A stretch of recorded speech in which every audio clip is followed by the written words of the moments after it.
Welcome to this edition. Welcome back to this edition of Cancer Prevention and Wellness, presented by the Cancer Survivors Park Alliance. I'm your host, Jeff Jaguar. Today, we are tackling a very important subject of body weight and obesity and weight loss and careful and safe weight loss.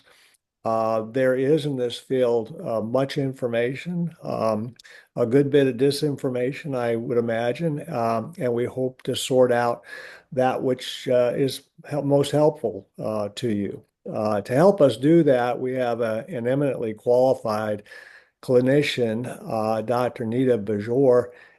Is a family practice doctor in Simpsonville, South Carolina. She's got her boards in family practice medicine, but is also board certified by the American College of Lifestyle Medicine, as well as board certified in obesity medicine, which is a subspecialty.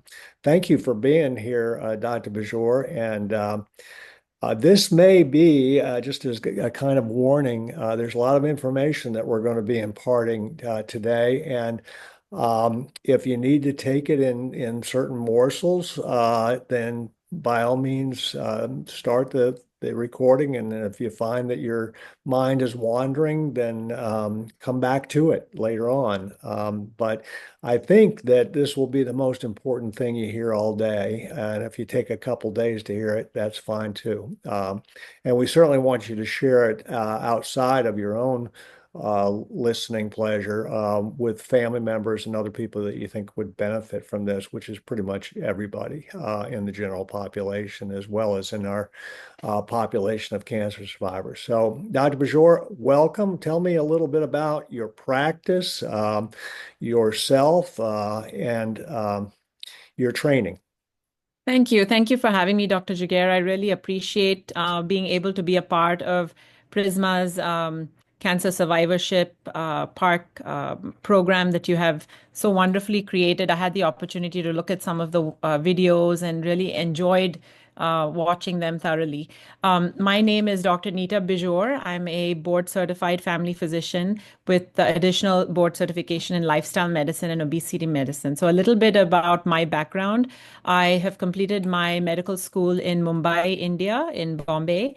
And then, very soon after graduation, I actually started my ophthalmology residency in India, but then moved to the US and then settled down with my husband here in Greenville, South Carolina in 1998. And then I completed my residency at Spartanburg Regional, a family medicine program where we are the sole residency. We don't have internal medicine or OBGYN residencies. And so it's a core residency. I felt like I got a really complete integrative training in all the different aspects of primary care. And I was inspired by that then to kind of decide, what do I want to do for my patients long term? And very quickly decided I wanted to actually go into private practice, which is a very rare thing to do in today's environment. But I felt I would just, enjoy doing it one patient at a time, personalized medicine. At that point, there was no track in lifestyle medicine, but I quickly realized what I was doing with each patient was I was, really taking my time and listening to them, understanding their family history, their environment, their complete lifestyle. And I would get really good results when we partnered with our patients and I would, see that, oh, they're losing weight, they're eating better, their blood pressure is coming down. I was actually able to get them off medication.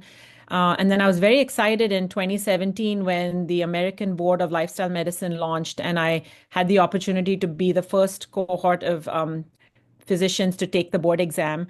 And, I'm from India, so a lot of my background is also lifestyle based, integrative, trying to see what the body can do. Yoga, comes from India, and a lot of very good I wouldn't say holistic, but integrative evidence-based approaches that are being used. And I was able to use that background with my patients here in really creating a sort of a micro practice on each patient, trying to be their medical home for all the issues that they had.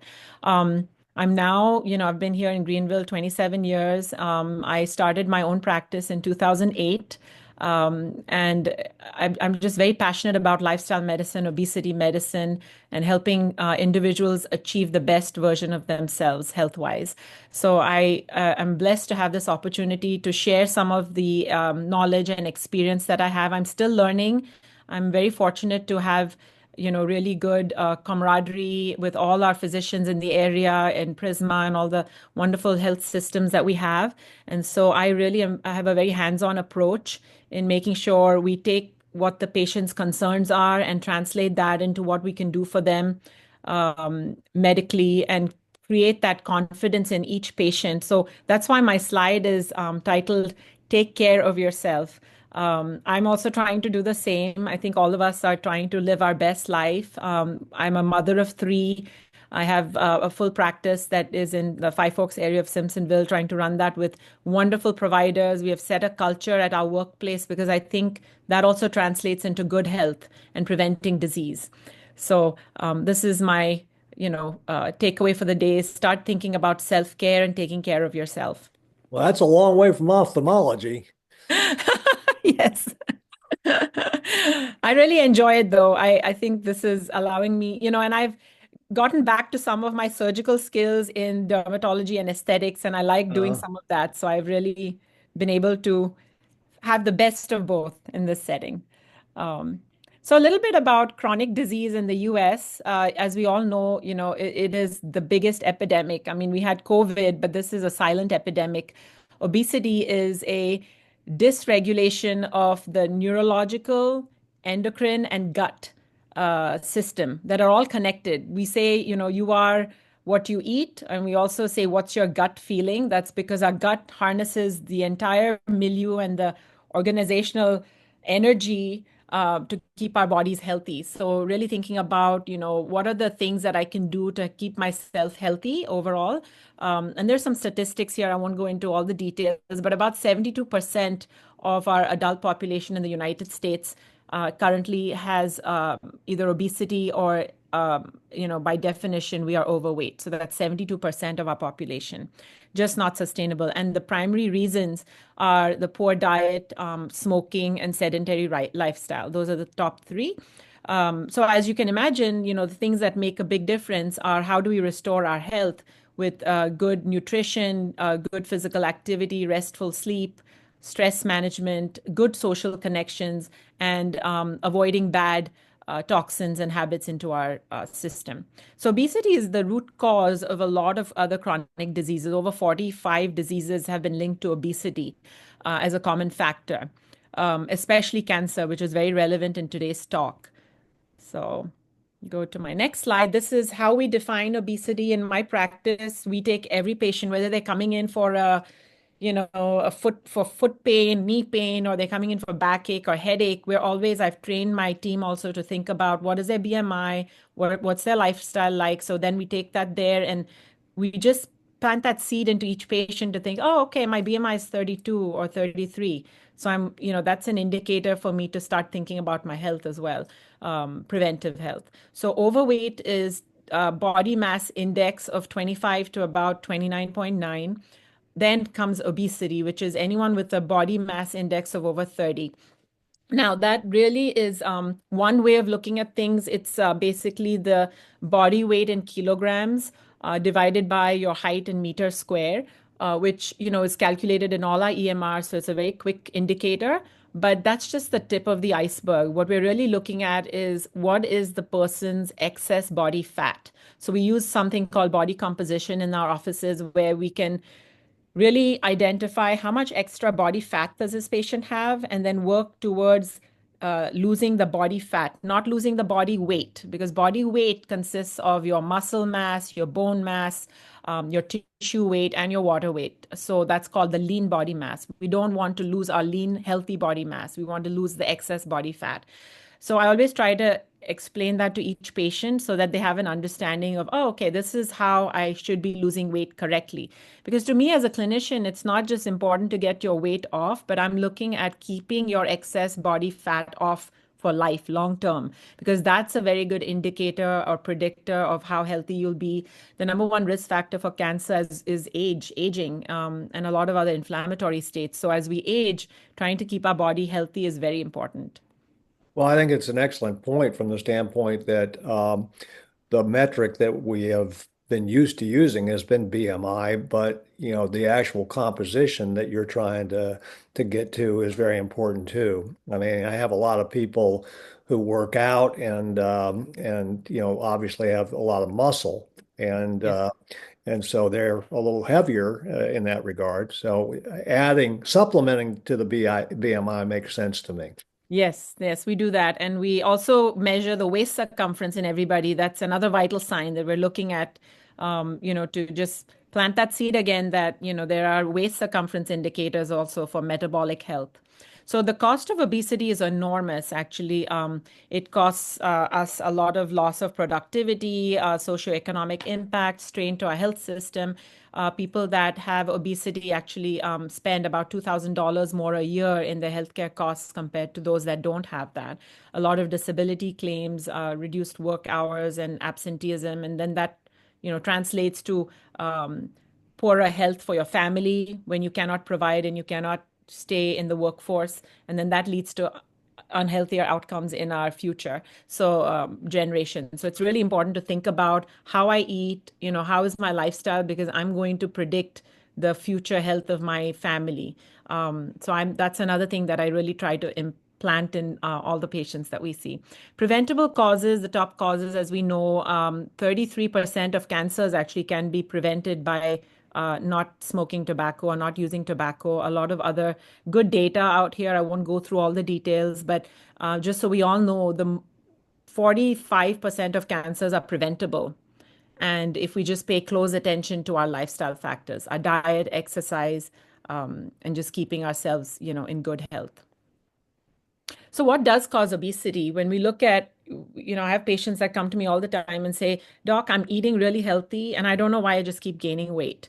So we've now come to recognize that there are some genetic forms of obesity. So it's not what you're doing to yourself. That's another big stigma. We, think, and even as a medical system, I think we've also been guilty of, okay, eat better, exercise, and I'll see you back in 3 months. So we don't recognize, or we don't make that a very big priority ourselves, because we're dealing with so many other conditions. We're dealing with the diseases and the outcomes from obesity, that for someone to sit down and say, look, this itself is a medical condition. Obesity itself is something we need to pay attention to. That's very important. So genetics, then there are also environmental. The number one thing is processed foods, ultra processed foods in our environment, right from childhood. I mean, we've all grown up eating cereals and sugared cereals, and now we know that they have zero nutrition in them. So just trying to de-learn what we've learned as parents now and translating that to our children.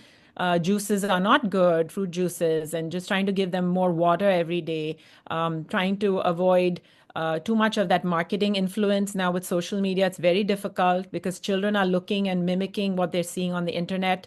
Come 5 o'clock, 6 o'clock in the evening, there are ads on TV. As you drive down, you can actually smell all the fried chicken on the Yeah. streets. So it is a really something that I think we are all facing. So we have to recognize, okay, what is this value system for me? Where is the buck going to stop here for me? And how am I going to be healthier for my family and myself?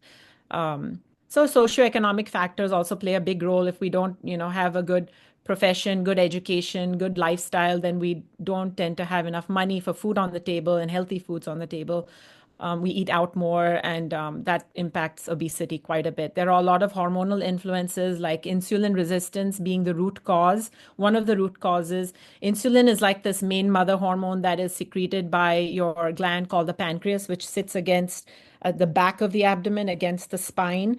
And what that does is it secretes a hormone called insulin in response to everything we eat that has carbohydrate or glucose. And when the insulin goes up, it then tries to get the sugar down and utilizes it for the cells to then be used effectively for our brain and for energy purposes. But if we have too much sugar coming in, insulin says, I'm done. I'm just timing out here. I cannot keep up with this. And insulin then becomes lazy or insensitive. We call that insulin resistance. And it then shunts the sugar towards fat storage because there's so much coming in and it's not being expended. When that happens, we have more fat tissue, and we have more fat tissue. Insulin then has a party there and says, okay, I'm really not working. I love being in this adipose tissue. So that's just kind of a visual of, what I convey to my patients, that if we eat better, then our insulin is not in a heightened state of alertness. It's doing what it needs to do in a very nice state. And that then helps us utilize fat storage for energy. So I'll go into that a little more. But these are the root causes. The impact in terms of health, like I went through, majority of the discussion today, I want to gear towards our cancer and cancer survivors. So there are a lot of obesity-related cancers here. I've put up a slide: meningioma, thyroid cancer, esophageal cancer, breast cancer, definitely, also liver, gallbladder, kidney cancer, endometrial cancer is linked to obesity, colorectal cancer is also linked to obesity. So a lot of, risk there. Like I shared, preventable cancers, 45% of cancers are preventable with the top reasons listed here, the causes. So when we look at treating obesity in each patient, we're looking at the basic foundation. How am I going to manage my lifestyle? And then what am I going to do for any medication support? And then, am I at the point where I need any surgical intervention? So I always keep that in mind with all our patients. And I convey that to them because they need to understand that this is a medical condition, and I want them to get the best education and knowledge on how to manage their disease. So lifestyle medicine is the foundation for us in our practice, and of course, it should be for everybody. It is mainly something where we have to think about these 5 or 6 aspects, and what am I doing for that? And it's not an all or none. It's very hard to adopt 100% whole food lifestyle, plant-based diet on day one. But as long as we move towards that a little bit at a time, it makes a huge difference to improving our weight, improving our healthy weight in the body, and reduces disease risk as well. There's overwhelming evidence that lifestyle medicine improves our health. What it does is, once you start eating better, you are introducing very good micronutrients into your diet that act as cofactors to keep our body healthy. They improve the quality of each cell in our body. And we all know that cancer is, in some aspect, an inflammatory state of the cell where there is just unregulated, dysregulated multiplication. So this is good food, good nutrition is able to help us actually improve our genetics, epigenetics, and even if we start doing that, our future generations also become healthy genetically. So a lot of evidence there. It's also good for cognitive function. So these are just handouts, and if anyone's interested, I can post the links to these. If at the end I have a slide that if you send me a message, I can send you all these wonderful handouts that we actively educate all our patients in the office, because research has shown for behavioral changes, you have to do it multiple times. So even in our practice, where we have a full obesity clinic, we introduce these messages and educate our patients every visit, because it's when you listen to something 3 or 4 or 5 times that it becomes something that changes from just thinking about it. We call that the cycle of motivation or cycle of change, where then it becomes something that is priority for you. And then the next step is you actually start adopting it. So in terms of nutrition, there's a lot of evidence to adopt whole food, plant-based nutrition as much as possible, and avoid processed foods. Red meat has been linked to cancer, and some of the other foods that I've said out there, limit or avoid those foods. And there are some ways to do this. We adopt something called SMART goals, which are, to be specific about the goal you want to achieve, make it measurable, make it actionable, achievable. Think about it. Is it realistic in your lifestyle to adopt at that time? And make it time bound. So you could say, oh, I'm going to start exercising or walking for 30 minutes a day in my neighborhood for the next 3 weeks, 3 times a week. So it can be very measured for you, and it holds you accountable. Exercise also helps, not just helps us lose weight, but it also helps us maintain the weight loss. So we incorporate lifestyle medicine. The minute we start talking about obesity management, that's when we start. We have a gym in our office and we have a personal trainer and a health coach that works with all our patients. So I think adopting that mindset, no matter where you are, whoever you see as your primary care physician, make sure that you are incorporating these changes into your lifestyle makes a huge difference. So this is just a visual of like where am I in terms of my diet? And you may not be in the SAD diet, the standard American diet known as the SAD diet, and then transitioning to a more whole food, plant-based philosophy, and just adopting a rainbow of vegetables and fruits. Certainly, a lot of evidence that these rich micronutrients in fruits and vegetables, legumes, whole grains impact our gut health, and that in turn impacts the environment that is hosted in our gut and the probiotics and the prebiotics, and then that translates to better cellular health, which then in turn prevents cancer and also helps prevent recurrence of cancers as well.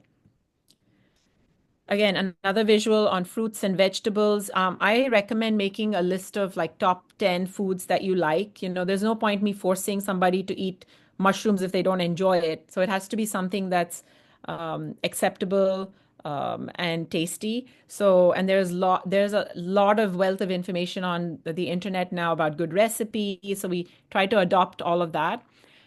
This is something I really enjoy teaching our patients how to incorporate intermittent fasting. Of course, you must talk to your physician, your healthcare providers to make sure that you are doing it correctly and if it's the right thing for you, especially if you're on other treatments, chemotherapy, or other medications. It's a discussion to be had with the oncologist, with your primary care provider. But what happens when you fast is your gut gets some rest. And when your gut gets some rest, it's able to actually repair and heal. So we call that restorative. Also, when you fast, your insulin levels are lower. So as I explained, your fat reserves then start getting mobilized and start getting utilized. So that reduces obesity. It also improves focus and energy, and it heals our gut, heals our digestive system. It also provides good amount of weight loss, detoxifies the system, and just like we need sleep, our gut also needs a break. So I try to get our patients usually, if they can maybe stop eating by 8 o'clock or 7 o'clock, and then I try to think of maybe a 10 to 12 hour period first. And if they're able to achieve that, then we go on to 13 hours, 14 hours, 15 hours where they're not eating. And then when they break the fast, I try to make sure that we're really getting whole foods, plant-based foods as much as possible, colorful vegetables in their diet. Now, these are, some of the lifestyle-based interventions that we adopt for chronic diseases that we see. So, for example, hypertension. And why does exercise help our blood pressure? It improves the blood flow, it relaxes the blood vessels, it releases a chemical, nitric oxide, that then is a smooth muscle relaxant. So, when you explain to patients how all of this is working for you, they're more likely to accept and understand and adopt. So, I really enjoy doing that. Also, the DASH diet and a couple of handouts on how sleep impacts our health. Lifestyle, social connections are really important. I mean, I think we're all facing a lot of stressors in our life and work and relationships. And how do we keep that positive? Because if we keep ourselves positive and think the best of others, then we are able to achieve other things in life. If we're constantly thinking about, what someone said or did, or think the worst outcome, then usually that's what manifests in my experience. So I always try to promote a healthy mindset in all the patients because then that empowers the patient to incorporate all these other changes because we're looking at it more from a proactive standpoint. That makes a huge difference in our outcomes. Stress reduction, I'm a big fan of mindfulness-based stress reduction, breathing, meditation. I'm trying to do that myself and some yoga. And so all of this is really, it just makes us happy and makes us feel loved and makes us feel like we're doing something about our health that we are in control of. And that impacts obesity quite a bit. There's a little 1 minute meditation, very easy to do, in your car or before you get to work at lunchtime or when you come home.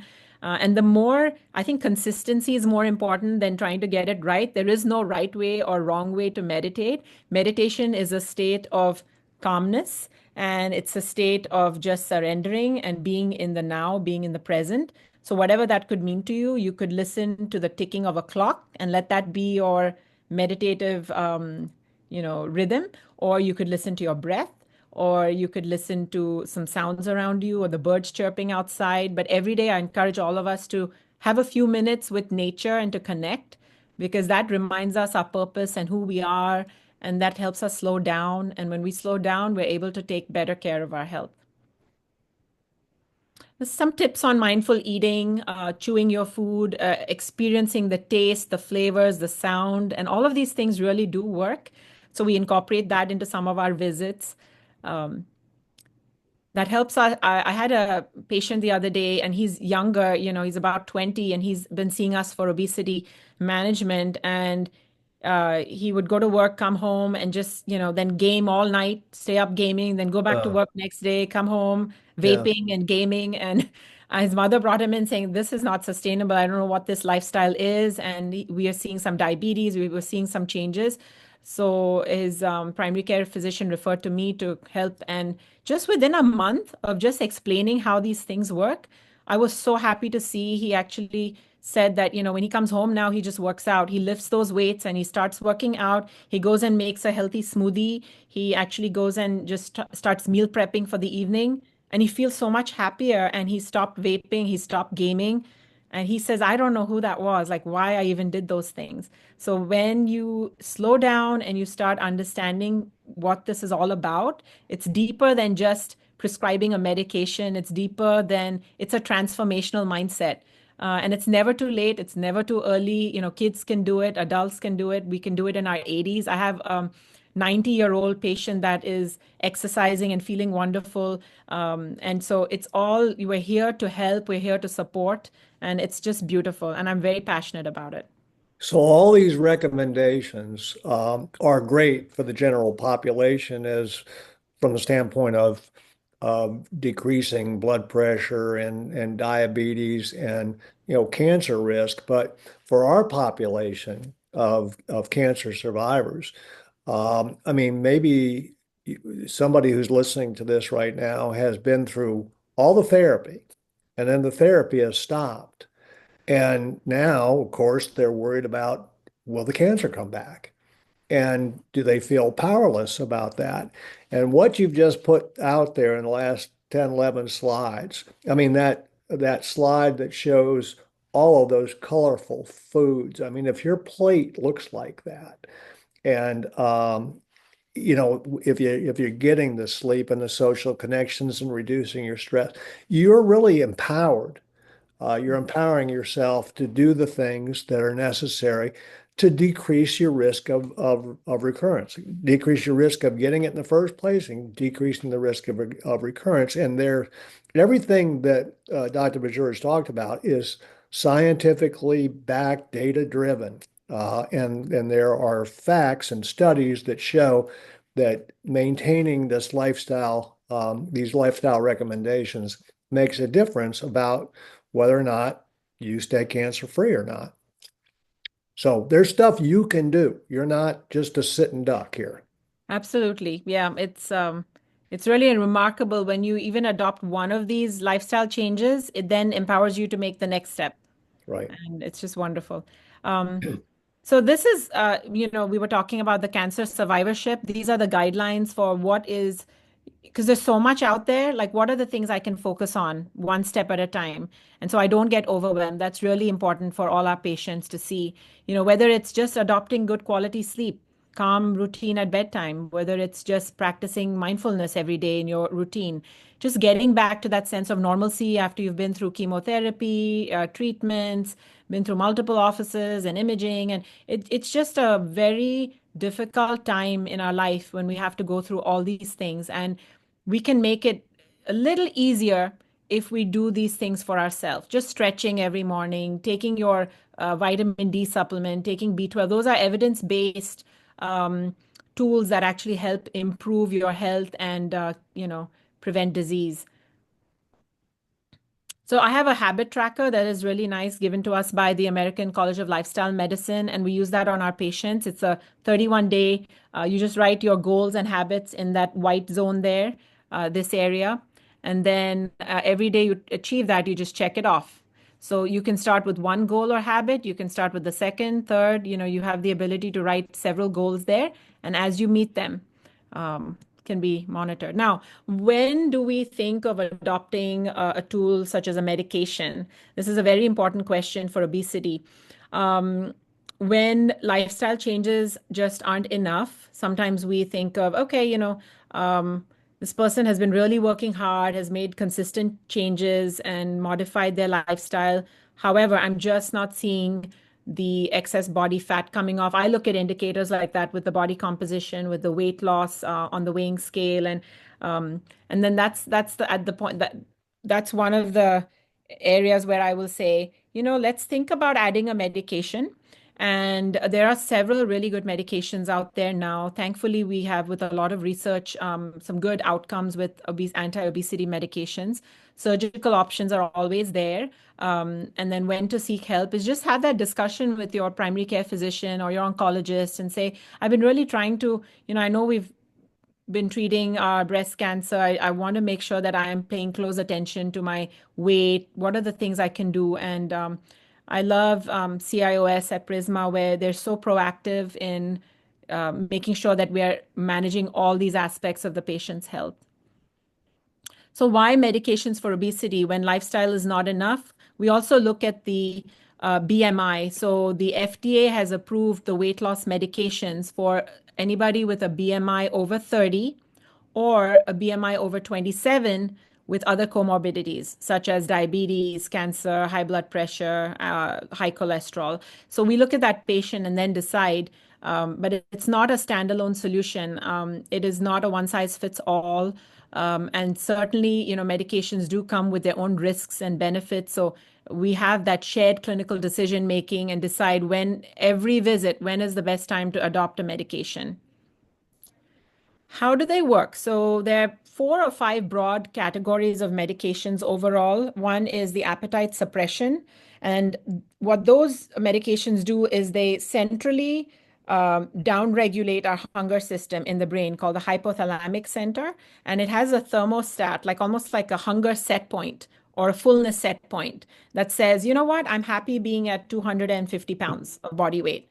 And no matter what we try to do for that patient, try to eat less, calorie restriction, healthy foods, exercise, sometimes the weight just goes back up to that 240 or 250 pounds, just for an example. And so that's really challenging because, patient is doing everything they want, but we are not able to get that weight off. Of course, I want to keep it really healthy for the patient and minimize any side effects and risks. So one of the easy medications that we adopt, I think I have a slide on that coming up, but those are called appetite suppressants like phentermine. Very, very effective, but they cause only about 5 to 7% weight loss usually, but that's a good starting point. Fat absorption blockade. So there's some medications that will just block the enzyme called lipase, and anything you eat, they just make you eliminate fat out of your gastric system in stool. So those are not very pleasant and not very well tolerated. Then we have medications that increase insulin sensitivity, and that's the class of medicines that nowadays have a lot of popularity. Metformin has been around for a long time. It's an anti-diabetic medication, but it improves insulin resistance, reduces fatty liver. It also helps with polycystic ovarian syndrome, so many other hormonal benefits. And then we have the GLP-1 agonist medications that are very effective. Again, excess body fat is most important to address. And we estimate that the excess body fat causes approximately 120,000 cancers every year. So that's important to think about. How does eliminating excess body fat actually help? What it does is fat is inflammatory. So if we reduce the fat, we ultimately reduce the inflammation that each cell is facing. Extra fat cells and high adipose tissue makes our estrogen very hypersensitive, very active. And so we become hyperestrogenic, and that is linked to a lot of other cancers. So I won't go into a lot of these details because they talk about how each medication works, but there's a lot of information there. If anyone has any questions, I'd be happy to answer them at the end. So these are FDA approved. The ones that we now, mostly use on patients are the GLP receptor agonists and then the phentermine class, which is the appetite suppressant. And, even till I got board certified in obesity, I had this mindset that you would just use obesity medicines for a month or two till I went to Harvard and trained at, observed the way they're managing their obesity clinics. They use medications long term if indicated, just like we would use for high blood pressure or diabetes. You wouldn't just get off a medication.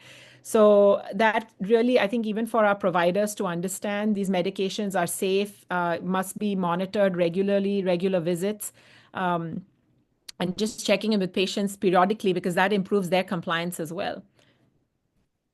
There are some over-the-counter medications. There are some supplements. A few of them have, I have seen some patients benefit from just taking some good herbal supplements, cinnamon, there's curcumin. Those are all anti-inflammatory. They're used in cooking as well. There's not much data behind these, so I don't recommend just going and adopting a whole bunch of herbs and supplements.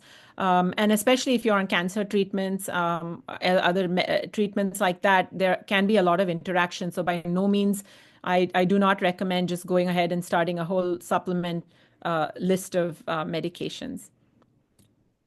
How effective are they? I would say, like I said, the appetite suppressants are about 5 to 7 to 8% weight loss if used at least for a 3 to 6 month period.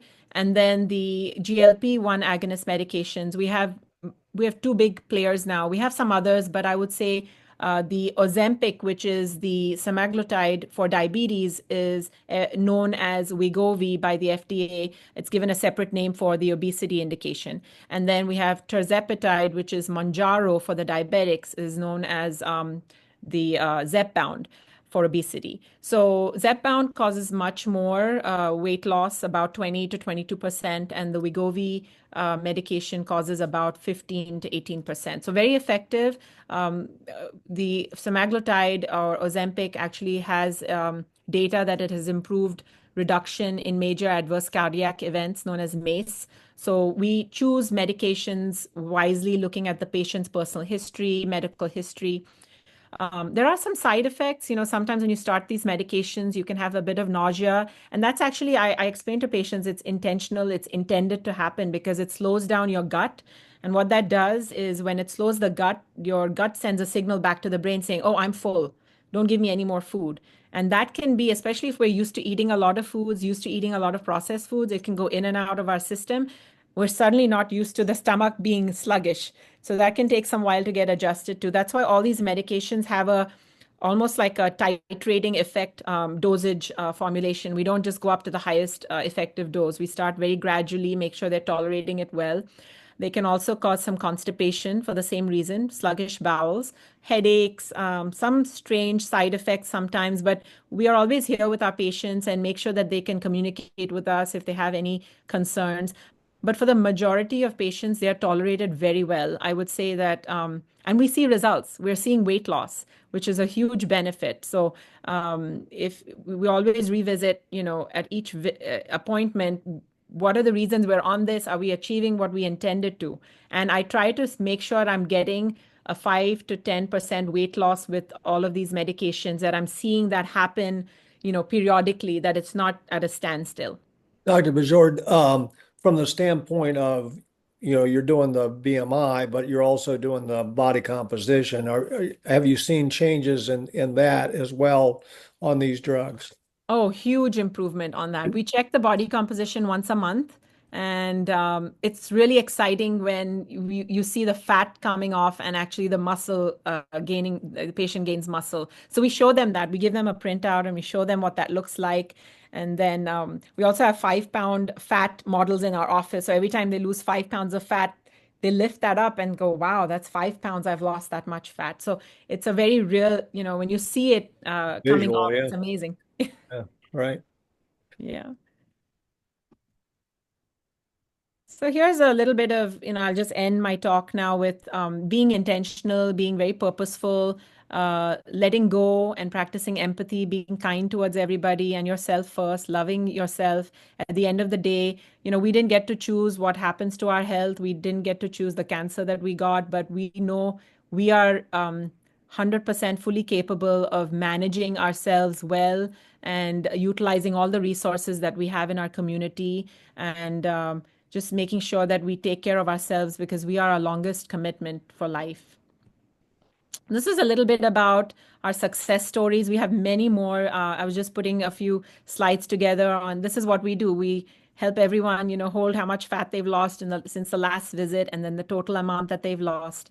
And these are also cancer survivors and people that have gone through a lot of issues in their life medically. And this is a little photo of our team, a couple of our providers. We have a gym. So, when a patient loses 15 pounds of fat, that's kind of the victory that they get to.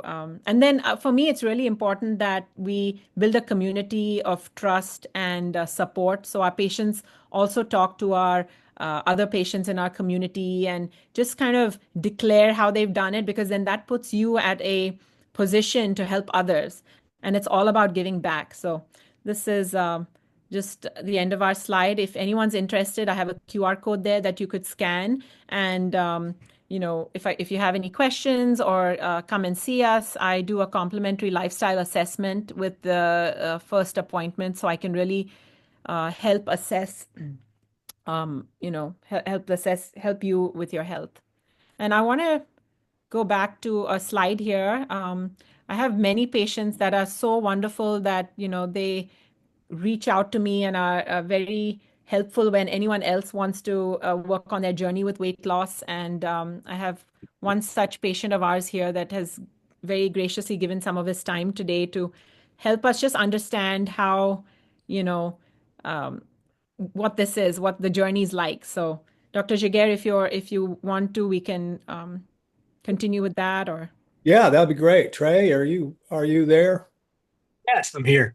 Yeah, great. So I guess let me know about your journey, and particularly what the doctor said that this time resonated. Not necessarily just what she said, it was also the support that she gave. I've always had a weight issue since I was a kid. I grew up on the SAD diet, eating carbs. We came up and it was, oh, pasta's healthy, got to stay away from fats. And, so I've always been a meat and potatoes and pasta guy. So always dealing with weight. And I mean, I've been in shape periodically throughout my life, but mostly I've been overweight. And this year, 2024, I just got tired of being as unhealthy as I was. I was at 276, which is the highest I've ever been. Is that the left-hand Um, photo? yeah. Yeah. Yeah, I look at that and I'm like, I had like the opposite body dysmorphia. I don't think I ever saw myself as really fat because I've always been fairly athletic, working out, swimming and sailing and hiking. Right. But so I never really, the guy on the right is really who I had in my mind. So I finally get just chiseled off, 22 of those fat modules, those yellow fat modules. I shaved off 22 of those off of that body. Right. So I can tell a huge difference now. My hiking, I don't get winded when I'm hiking up hills anymore. I'm still energetic after I've hiked 6 or 7 miles. Uh, it's changed my entire outlook on life. I mean, I'm not wanting to go home and sit in front of the couch and eat and watch TV. Now I want to go out and walk the dog and work in the yard and be more active. So take us Um, through the nuts and bolts of what you did. I yeah, assume, so did you take drugs at all? yeah, absolutely. Okay. I mean, so I first I was hesitant. I realized I dropped about 10 pounds, 15 pounds from 276, but I just wasn't coming off the way I wanted to, and I was getting frustrated. I was also having a lot and step in anytime you want to, Dr. Bijour, but I was having a lot of inflammation. I could barely, I'd wake up some mornings and I couldn't walk. I'd have, pain in my ankles, my knees, my elbows, just, and they would be swollen. I'd have to keep crutches beside my beds because I didn't know when would be able to walk to the bathroom or when I'd need help. And it was really frustrating. So I started losing weight. Just didn't feel like it was coming off the way it was supposed to. And with the inflammation, I just decided I needed to get help. So I went to Dr. Bijour, who is my primary care physician. And I said, I need help. And she also had Body by Bijour. So I signed up for that. Um, and we were at first I was hesitant to take the medications, and we were doing the exercise and the diet, and I was losing a little bit, but I plateaued, and it was just frustrating. And then Dr. Bajour said, we've got some medications you can try, and I said, if you feel okay, I'll try it. So, we started off with the phentermine, which helps a little bit on the hunger issues. It definitely decreases the appetite, gives you a little more energy to work out, but it really wasn't helping with the inflammation. And then she introduced Zepbound, which she said, they told me that Zepbound definitely takes care of some inflammation as well. So I started taking that, and I mean that really kicked me out of the plateau. I mean, I started dropping weight. Not after the first round, but after the second round, we went up to I think 7.5 milligrams of the Zepbound is when it really just it started shedding the weight, and it changed the way I looked at food. It cut down that they call it food noise. So I wasn't even thinking about food. I actually had to think when to eat, and then it changed my appetite. So I stopped eating full meals. Like if my wife and I went out to eat, we would cut that meal in half, and Right. she'd eat half, and I'd eat the half. And now she eats actually more than half and I eat less. Now I've gotten to where really I don't even think of food as food. I think of it as fuel. So whatever fuel I'm putting in my body, I make sure it is the best type of fuel I can put in. I'm putting in premium, high octane. I'm not putting in the cheap type of fuel now. Now it's if you can pronounce it. It's got one ingredient, and that's it. So Right. it's chicken, it's a vegetable, multiple vegetables, and that's all I'm putting in. If I can't pronounce it, it doesn't go in my body. Occasionally, I'll drink a Diet Coke just to you know drink a Diet Coke, but We'll most of give the you time one. it's water or sweet tea or hot tea is what I really drink more than So anything. yeah, I think you're alluding to this, but take us through the nuts and bolts about what you've done from a lifestyle perspective that's changed. How you shop, Yeah. when you're traveling, how do you eat when you don't have your own kitchen to deal with? How's it changed with your wife as well? Yeah, my wife is Filipino and she's skinny. She's always had been in great shape. She's a physical therapist, so she walks all the time. Um, so she's never had a weight problem, but and she always takes food home. So now, um, like when we travel, we split meals if we're eating out, but I also make sure that I'm making healthy choices.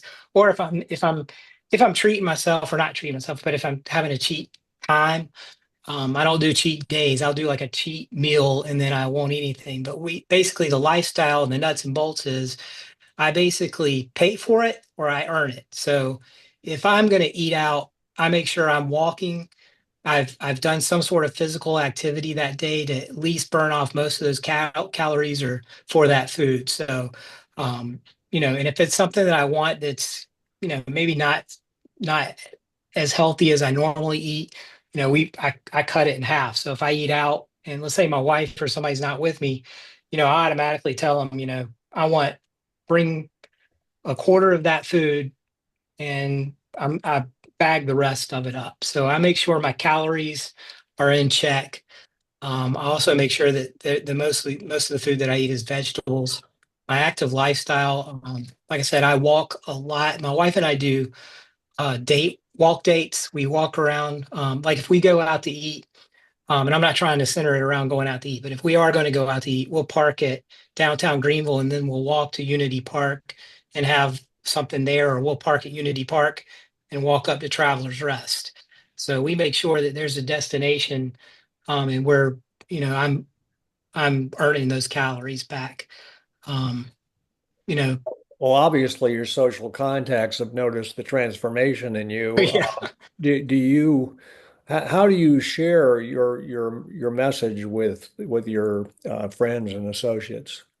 I don't anymore. They've got to Yeah. ask, and they Okay. usually ask when they see me. One of the most negative factors is when you tell people what you're doing. If you tell them you're taking Zepbound, or you tell them you're taking phentermine, oh, I've heard that causes Right. heart issues, or when you're that as overweight as I was, you need help. And the people that I talk to are Dr. Bijoor and the staff there and the people that support me. But if somebody brings it up, I'll tell them what I'm doing, but I don't ask for feedback, um, unless they're wanting to really lose weight themselves and they're really interested. But losing weight and the way you lose weight is different for everybody. Right. For me, I was always in the gym. I was always working out, but for me, we discovered that working out was causing more inflammation and it's causing more pain. So we cut back on the lifting weights, and I started doing yoga at home, and started walking more, and doing more body weight exercises. And eventually now I'm into more plyometric body weight exercise, movement exercise, yoga, 3 or 4 days a week, sometimes more mindful exercises. Definitely meditate every day. I meditate, and just remind myself that I've got to be good to my body, which doesn't mean going and throwing heavy weights around. And I also try to stay. I swim a lot. I swim probably 2 or 3 days a week now. So I try to stay as active as possible, but doing stuff that I enjoy, not stuff that not activities that I'm just doing because I feel like they're going to make me lose weight. I do it because I want to do it. So you've added a medicine. How many medicines have you dropped? I've always been hesitant to take any kind of medication, but the reason why I really started trying to lose weight is because we were looking at having to take statins, and Yeah. I was probably borderline diabetic. I mean, I went into 2024, my glucose was 106, which is borderline. And then in my last I was at 92. So Great. yeah, huge How much drops, but I total was on weight the have you way. lost, Trent? Total amount of weight? I've lost 109 pounds, so 60% of my body weight. Yeah, and the good thing is we really worked at this very with a long-term approach, which is really Mhm. important to Yeah. understand. And I think you understood that right in the beginning. I have a program at our practice, which is usually for 6 months. We work with the patient just so that it's a little time bound, just like I explained. So it's almost like a big SMART goal that I adopt for each patient and say, okay, we're going to give this 6 months and then see where we are. And then we duplicate that for the next 6 months. And he has been doing this now for almost a year and a half, right, Trent? Hmm. And I Yep. think in the first 6 months, we Over here. really focused on lifestyle, focused on adopting all of that. So then when we started medication, it was just already, the lifestyle portion had Great. already been set in motion. So now I'm at the point where these GLP medications have been out for about 5 years for obesity, Saxenda first, and then we have the once a week ones. And I'm seeing a lot of these long-term obesity patients now. And how do I live life after I've lost my weight? So really trying to wean off some of these medications, make sure that our weight is staying stable. We're not just cutting off the support. It's really important to make sure that the long-term maintenance is as important as the initial intervention. And I think there's a lot of obesity stigma, which is what Trent also mentioned, that people still have the mindset that, oh, you're taking a medication for this. If you have cancer, you would take the treatment for cancer. If you have high blood pressure, you would take medication. When we know obesity causes a lot of these other comorbidities, we still have to do a lot of grassroots work in breaking down those barriers and uh, preconceived notions that this is not happening. This is not a big thing. And so the medications for that are also very important. So in the beginning, I think Trent, you were hesitant. You were like, I don't want to take medication, which we still supported through the process because medication is a tool. And you're very mindful of the fact that, you're on a medication, you're on a lower dose, but at some point, if we decide to taper that off, how am I going to keep this off? And that's why you are so consistent with how you walk when you go out, or you incorporate all those little lifestyle factors in your daily routine. It's become part of your life, and Yeah. that's really important long run. Yeah, and another nuts and bolts is I meal prep like crazy now. I mean, I meal prep every Sunday and then I meal prep every Wednesday. So, Okay. um, that's been a big help. And I really do intermittent fasting all the time. I mean, I eat mostly one meal a day. Mhm. So I think you had a slide, Dr. Bijour, about the pyramid, and clearly the lifestyle aspect of that as the foundation is what you're talking about here before you, yeah. So that lifestyle modification is the thing that has you have to start with, and then if that's not enough, we add the other options. Absolutely. But you don't get rid of the base. You don't get rid of the You don't. foundation. Yeah. Yes. No. So any other And questions for Trent or any other comments, Trent? no, I mean, and you've got to fix it in your head first. I mean, that was the great thing about Dr. Bajour is they changed my entire outlook on food and activity levels, stress.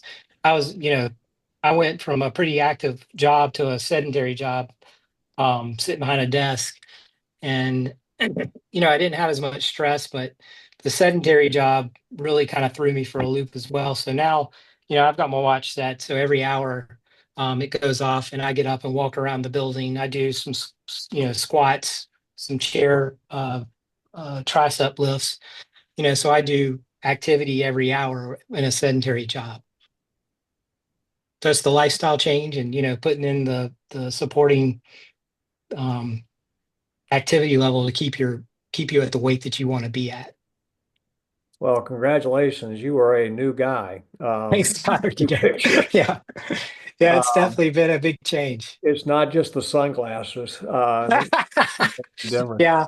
He Um, looks like his son now. Yeah. yeah, yeah, exactly. So, Dr. Bajor, one of the things that I did mention to our viewers is that I would love for them to be able to share this message with people.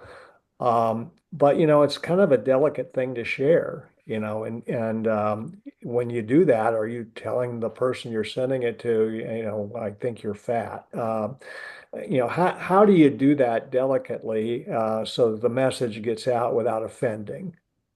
That's a great question. So, how we use these terms are very important because it's just like with anything else. When someone you discover or diagnose a cancer, you want to explain to them in a very medical, simple term that this is what we have, but at the same point, try to convey the message that in terms of obesity, there are a lot of, I think it boils down to educating the patient, like really trying to explain to them, take it to their level. And we don't use the term you are fat or you Right. are overweight or you are obese. No, We you would we never say that. It's just how it's interpreted. Yes, that is, I mean, I see patients coming to me all the time. They'll say, my orthopedic surgeon said, don't come back to me till you lose another Right. 100 pounds. So it is a very real thing that patients are facing. And I think all of us just to win that patient's trust and to explain to them that this is hard. This is going to be a long-term marathon journey. This is not a sprint. And so I want that partnership and I want that understanding. If they understand where they are, we see patients with, severe orthopedic issues and with cancer and with glaucoma and with high blood pressure and diabetes, and then they have to lose weight. So it's really, once I explain that link and how this is all there's a common factor here that we can work on. Sleep apnea is another big one, which is so hidden. I mean, we screen every patient for sleep apnea, Right. and we're able to detect these really subtle clues. And when there's more understanding on other diseases like high blood pressure. Oh, nobody wants high blood pressure because it can cause a stroke. Nobody wants diabetes because it can cause kidney damage. So we are still at that fledgling phase where we're trying to educate our community on the impact of obesity. And I think all of us, just making it a routine conversation to say, oh, I also have this. I also have a higher BMI. I need to make this a priority. We are able to succeed in that, because then the patient's really understanding that this is, and this is really something that they can impact. Once they adopt the lifestyle, many times in other diseases, once you've already got cancer, you are basically, then choosing the treatment options, and it's a very fast-paced, emotional decision. But when you have obesity and we don't have other comorbidities yet, it's easier to adopt these changes slowly and to stay, regular with your preventive health, your mammograms, your screenings, colonoscopies. We talk about that every time. And I think patients also understand that and value that. Well, thank you for a wonderful presentation. It was all encompassing, and congratulations on what you've created as far as this ecosystem of taking care of your patients and making a difference without resorting to drugs right away. We usually end with some quotes or a poem. In this case, I think most of these sentiments have been already alluded to. This is from Emma Stone, the actress. Confidence is the only key. I can't think of any better representation of beauty than someone who is unafraid to be herself. And from Dr. Fatima Cody Stanford, we need to treat obesity not with blame, but with compassion, science, and support. And from Lao Tzu, also popularized by the tennis great Arthur Ashe, a journey of 1,000 miles begins with a single step. Start where you are, use what you have, do what you can. So, from the Cancer Survivors Park, I wish you adieu, and hopefully you gain some benefit from this, and we'll watch it with others. And we will see you later this month for the next edition. Thanks, Thank everybody. you. Thank you.